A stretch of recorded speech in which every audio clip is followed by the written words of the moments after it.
नमस्कार दोस्तों, मैं Deepak Kumar from Prime Mindset YouTube channel से। भाई हम अब आ गए हैं अपने पार्ट नंबर 15 के अंदर। हमने लास्ट पार्ट के अंदर फादर ऑफ लैंग्वेज पढ़ा जो नोम चॉम्स्की हैं। उसके बाद नोम चॉम्स्की ने कहा कि जो आपकी लैंग्वेज है वो इनेट एबिलिटी है, मतलब जन्मजात क्षमता होती है हर व्यक्ति के अंदर कि वो लैंग्वेज को सीख सकता है। उसके बाद नोम चॉम्स्की ने बताया कि हर इंसान के अंदर या हर बच्चे के अंदर एक एलईडी होता है, लैंग्वेज एक्विजिशन डिवाइस, जो आपके हेड के लेफ्ट हेमिस्फेयर में होता है, जो आपको लैंग्वेज सीखने के लिए मदद करता है। उसके बाद यूनिवर्सल ग्रामर के बारे में पढ़ा। यूनिवर्सल ग्रामर का मतलब क्या होता है कि जो आपकी लैंग्वेज है, सभी लैंग्वेज क्या है, एक सी है। समझ रहे हो कि आपकी सभी लैंग्वेज एक सी हैं, केवल उनके राइटिंग या उनके सिंबल्स का फर्क। ठीक है ना, आपको बताया था भाई, सिम रोमन के अंदर ऐसे लिखते हैं, हिंदी में ऐसे लिखते हैं, बट उनका ग्रामर अप्रोक्सीमेट सेम ही रहेगा। ठीक है। उसके बाद आज हम पढ़ेंगे भाई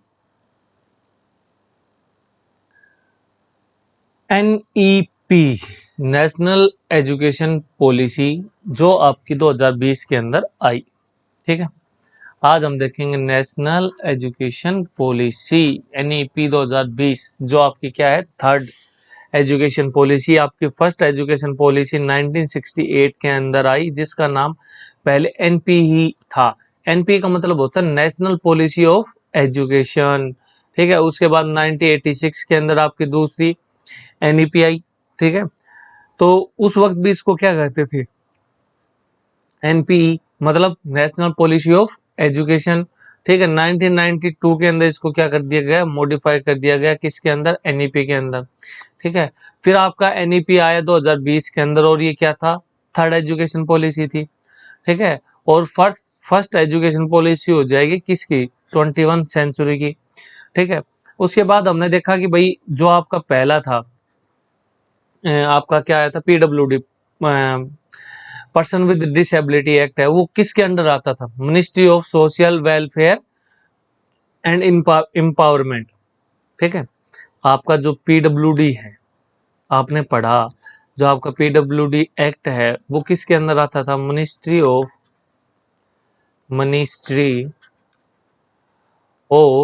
सोशल वेलफेयर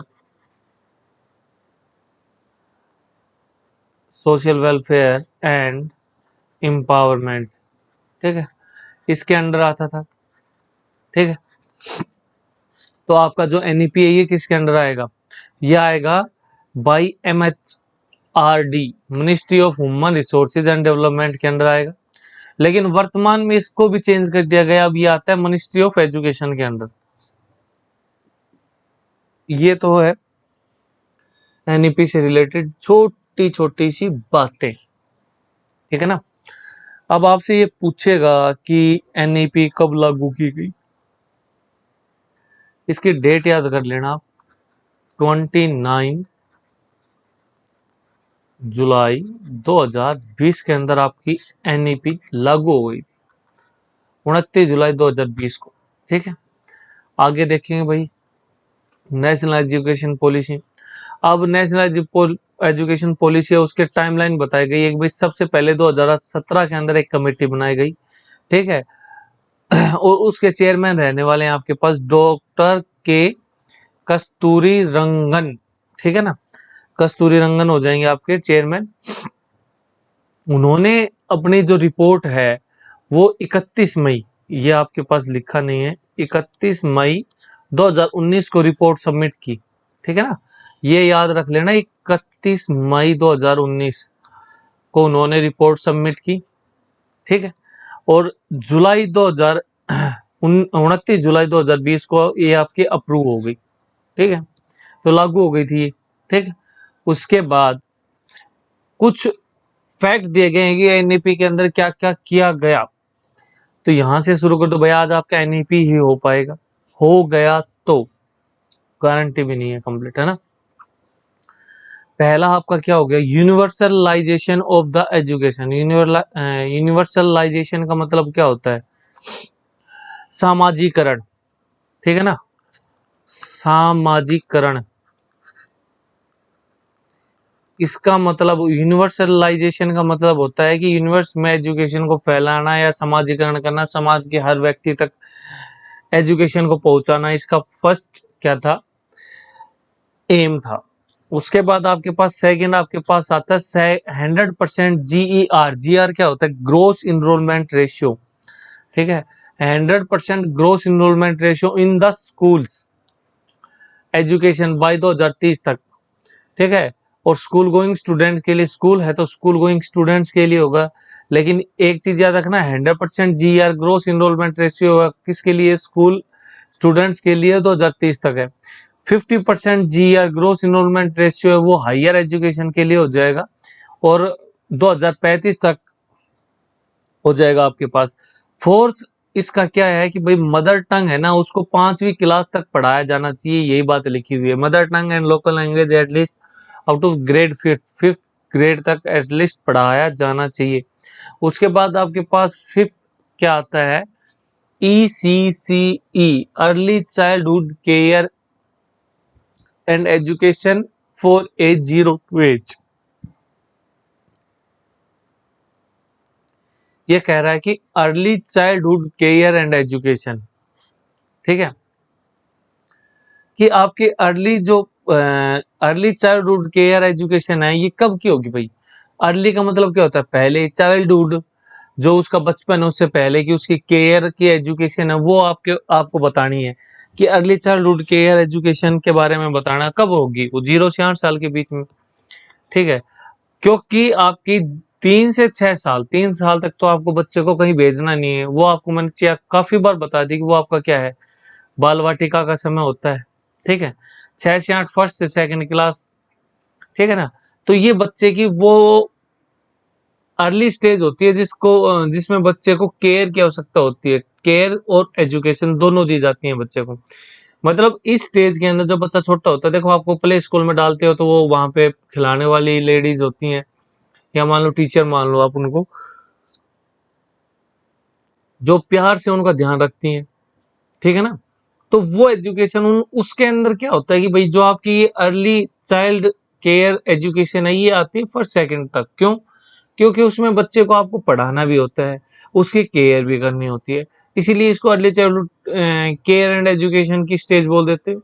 ये भी आता है इसके अंदर।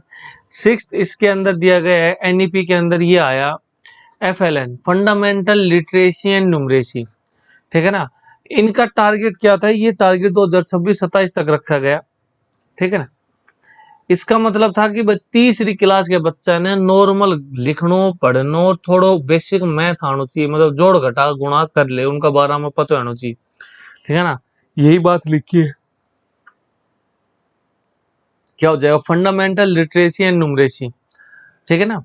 कि टारगेट रखा गया तो 26 से 27 तक थर्ड क्लास के बच्चे को, children when are in the third class know the basic reading writing and arithmetic skills. मतलब बच्चे को बेसिक रीडिंग राइटिंग और अरिथमेटिक स्किल आनी चाहिए, ये आपका किस में है, FLN के अंदर, ठीक है ना।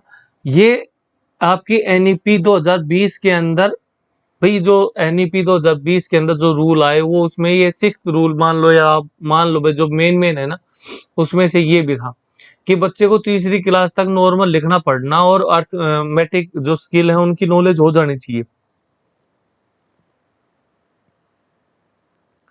ठीक है। नेशनल एजुकेशन पॉलिसी के अंदर क्या किया गया है कि भाई आपके अंडरस्टैंडिंग के ऊपर ज्यादा ध्यान दिया जाए, समझ रहे हो।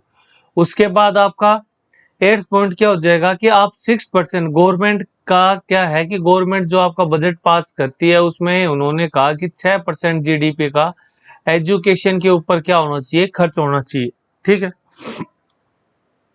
9th क्या है, आपकी जो नई एजुकेशन पॉलिसी है ये 4 ईयर का इंटीग्रेटेड बीएड कोर्स भी लेके आई, जो 2030 तक चलेगा। उसके बाद भाई ये इस टाइम पीरियड को इंक्रीज करे तो इनके ऊपर है, नहीं करे तो भी इनके ऊपर है ना। लेकिन 2030 तक आप 4 साल की BSc प्लस बीएड दोनों कर सकते हो 4 साल में। अदरवाइज BSc के 3 साल और बीएड के 5 साल है, लेकिन उन्होंने क्या कर दिया कि 4 साल की इंटीग्रेटेड बीएड कोर्स चला है, जो 2030 तक क्या रहेगा, वैलिड रहेगा, ठीक है। उसके बाद इनका 10th पॉइंट क्या है, रिडक्शन इन द कैरिकुलम। जो आपका पाठ्यक्रम है उसके अंदर भी रिडक्शन मतलब कमी करने की, कटौती करने की बात की गई है। ठीक है, और कटौती करने की बात क्या की भाई, 2020 में एनईपी आई थी। जो बच्चे 2021 में 11th 12th में हुए उनको पता भी होगा, उनकी पूरी पूरी चैप्टर यूनिट कटी है। ठीक है ना, तो उनके सिलेबस को कम किया गया। उसके बाद vocational education start from the 6th class. Vocational का मतलब जो आपकी जून की छुट्टियां पड़ती हैं या कोई भी और बाकी छुट्टी पड़ती हैं, तो वो केवल 5 क्लास तक के बच्चों की गिरी जाएंगी। उससे ऊपर वाले बच्चे को मतलब वैकेशन के अंदर पढ़ाया जाए या उनको वोकेशनल एजुकेशन दी जाए, मतलब यहाँ बुला के उनको एक्टिविटी करवाई जाए। ठीक है ना, तो ये आपका वोकेशनल एजुकेशन के अंदर आ जाएगा। उसके बाद आपके पास 12th पॉइंट होता है 360 डिग्री होलिस्टिक प्रोग्रेस कार्ड। मतलब 360 डिग्री होलिस्टिक बच्चे की चारों दिशाओं में प्रोग्रेस को देखी जाए। मतलब केवल एजुकेशन पर्सपेक्टिव को ना देख के भाई वो पार्टिसिपेशन में कैसा है, खेल कूद में कैसा है, ठीक है, स्पीच वगैरह में कैसा है, मतलब उसकी ओवरऑल जो प्रोग्रेस है ना उसके ऊपर ध्यान दिया जाए। ये आपके होलिस्टिक प्रोग्रेस के अंदर हो गया। उसके बाद आपका इसके अंदर परख की बात की गई। परख का मतलब होता है performance assessment review and analysis of the knowledge of holistic development. ठीक है ना, आपका जो होलिस्टिक डेवलपमेंट है उसका performance assessment review and analysis. ठीक है कि भाई कैसी आपकी परफॉर्मेंस है। असेसमेंट का मतलब आपको पता है टेस्ट लेना, रिव्यू देखना होता है, एनालिसिस मतलब उसका एनालाइज करना of the knowledge for the holistic development. ठीक है, उसके बाद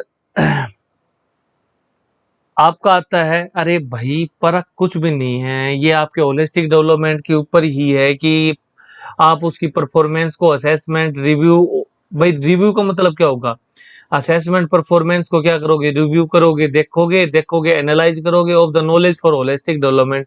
ठीक है, जब आप उनको रिव्यू करोगे किसके लिए, नॉलेज फॉर होलिस्टिक डेवलपमेंट। सभी दिशाओं में उसका भाई विकास कब हो पाएगा, जब आप उसको अच्छी तरीके से देखोगे। ठीक है ना, जब उसको आप अच्छी तरीके से देखोगे भाई ये इसकी कमी है, तभी आप उसके ऊपर क्या कर पाओगे, गौर कर पाओगे और उन चीजों में सुधार कर पाओगे। ठीक है ना भाई, कोई बच्चा, अब मेरे को ये पता है कि पढ़ाई में तेज है, मैं इसकी बाकी पर्सपेक्टिव को देखूं नहीं, मैं डीपी सर से पूछता नहीं हूँ कि हाँ सर ये कैसा है खेलकूद में। तो मैं उसके उस पर्सपेक्टिव को कैसे चेंज कर पाऊंगा, उसको कैसे उसके अंदर इंटरेस्ट जगा पाऊंगा, समझ में ये उसके रिगार्डिंग है, होलिस्टिक एजुकेशन के रिगार्डिंग। ठीक है ना, उसके बाद आपके पास लास्ट बचता है भाई स्ट्रक्चर दे रखा है आपका, क्या स्ट्रक्चर है एजुकेशन का। तो 5 3 3 एंड 4। तो जो आपका पहला होता है, पहली जो स्टेप होता है वो 5 साल के लिए होता है। वो 3 साल का तो आपका बाल वाटिका का होता है, प्री स्कूल होता है, मतलब जो आपका एलकेजी यूकेजी हो गया और एक प्ले स्कूल की जो स्टेज हो गई वो हो गया। ठीक है ना, उसके बाद 2 साल बच गए, उसमें आप क्या करोगे, फर्स्ट सेकंड। भाई 5 साल का है ना, 5 3 3 4, तो आपने 5 साल है उसमें पहले 3 साल तो आप बाल वाटिका में जाओगे, मतलब आपकी एक तो प्ले स्कूल हो गया, मतलब एक तो प्ले वाले क्लास हो गई आपकी, एक आपकी क्या हो गई एलकेजी, एक यूकेजी हो गई। ठीक है, ये आपकी बाल वाटिका में आ जाएंगी। उसके बाद फर्स्ट सेकंड करोगे तो 2 साल आपके किस में जाएंगे, फर्स्ट सेकंड में जाएंगे, तो टोटल आपके पास कितने साल हो गए, 5। इसको क्या कहते हो आप, फाउंडेशनल स्टेज कहते हो। ठीक है, आपकी पहली पहली स्टेज कौन सी हो जाएगी, फाउंडेशनल स्टेज हो गई। दूसरी आपकी क्या होगी, प्रीपैरेटरी स्टेज होती है जो 3 साल की होती है, क्लास थर्ड से लेके फिफ्थ तक की होती है। उसके बाद आपकी थर्ड स्टेज क्या हो जाएगी, मिडिल स्टेज हो जाएगी, जो वो भी 3 साल की होती है, और वो कहाँ से होगी, क्लास 6 से लेके 8 तक। भाई फंडामेंटल जो आपकी फाउंडेशनल स्टेज है उसको याद रख लोगे, प्राइमरी को भी रख लोगे, मिडिल को भी रख लोगे। ठीक है, आपको परेशानी आएगी प्रीपैरेटरी में, इसको थोड़ा सा याद रख लेना, थर्ड क्लास से फिफ्थ क्लास तक की आपकी प्रीपैरेटरी क्या स्टेज होती है। ठीक है, और उसके बाद आपके पास क्या है, आपका फोर्थ पॉइंट क्या हो जाएगा, सेकेंडरी। ठीक है, ये आपकी क्या होती है, 4 साल के लिए होती है। देखो 5 3 3 4 होता है ना, तो ये आपके के लिए क्या हो जाएगी भाई, एक तो आपका क्या हो गया 5 साल का हो गया, 5 साल आपने दो दो तरीके से डिवाइड कर ली, 3 साल बाल वाटिका की, 2 साल फर्स्ट एंड सेकंड क्लास के लिए। उसके बाद आपकी प्रीपैरेटरी आई जो 3 साल की थी, तो थर्ड क्लास से फिफ्थ क्लास तक है। उसके बाद आपके पास मिडल आएगी, मिडल कहाँ तक से कहाँ तक हो जाएगी, 6th to 8th क्लास तक हो जाएगी।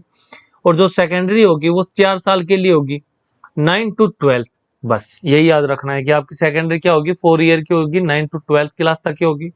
उसके बाद आपके पास पिलर्स बचते हैं एनईपी के। आपके पास पिलर्स क्या क्या हो जाएंगे, एनईपी 2020 में 5 पिलर दिए गए हैं असेसेबल। जो आपकी नेशनल एजुकेशन पॉलिसी है, तो एजुकेशन के ऊपर बताया गया है कि एजुकेशन है आपकी वो असेसेबल, इजीली मतलब आप असेस कर पाओ, ठीक है ना। और इक्वल इक्विटी, इक्विटी का मतलब सभी को बराबर दी जानी चाहिए, नहीं है भाई जो अमीर है उसको अच्छी दी जा रही है वैसे, ठीक है ना। थर्ड उसके पिलर क्या हो जाएगी, क्वालिटी अच्छी होनी चाहिए, ठीक है, एजुकेशन की। उसके बाद अफोर्डेबिलिटी, मतलब कोई भी बच्चा है ना, मतलब सभी उसको अफोर्ड कर पाए। अकाउंटेबिलिटी का मतलब क्या होता है, अकाउंटेबिलिटी का मतलब होता है उसकी, मतलब आप ये सोचो ये किस लेवल तक सही है, मतलब समझ रहे हो कि किस लेवल तक ये सही है गलत है, ठीक है ना। ये उसके ऊपर अकाउंटेबिलिटी का मतलब होता है किस हद तक सही है या गलत है, मतलब आपकी क्वालिटी मान लो एक प्रकार से कि आपको सही दिया जा रहा है या गलत दिया जा रहा है, ठीक है ना। तो ये आपका क्या हो जाएगा भाई, आपके पिलर्स क्या क्या हो जाएंगे, 5 पिलर हो जाएंगे। एक तो आपका क्या हो जाएगा, असेसेबल, इक्विटी, इक्वालिटी। मतलब देखो जो आपकी एजुकेशन है वो असेसेबल होनी चाहिए, इक्वालिटी होनी चाहिए, क्वालिटी होनी चाहिए, अफोर्डेबल, मतलब हर कोई उसको अफोर्ड कर पाए। अकाउंटेबिलिटी का मतलब होता है उसकी, अरे ये सही होने से है, मतलब सही होने से, इसका मतलब अकाउंटेबिलिटी का मतलब ये है सही होने से, कि जो आपको पढ़ाया जा रहा है वो किस हद तक सही है, जो आपको पढ़ाया जा रहा है वो किस हद तक सही है, ठीक है ना। उसकी शुद्धता से रिलेटेड होती है। अकाउंटेबिलिटी का मतलब ये होता है कि शुद्धता, कितनी शुद्धता के साथ आपको पढ़ाया जा रहा है, ये आपके पास अकाउंटेबिलिटी होती है, ठीक है। ये आपके पास रहेगा भाई लास्ट, ठीक है ना।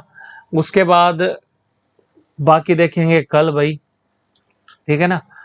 और यदि अच्छा लगे तो लाइक शेयर सब्सक्राइब जरूर करना। धन्यवाद, have a nice day, thank you.